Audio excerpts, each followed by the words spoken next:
மானூத்து மந்தையில மாங்குட்டி வெத்தம்மையில பொட்டப்புள்ள பிறந்ததுன்னு பொலிகாட்டில் கூங்குயில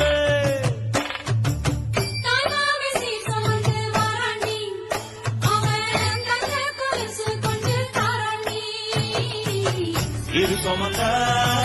சாதி தனவே ஆறு கடந்தா ஊரு வருவே இரு சுமந்த சாதி தனவே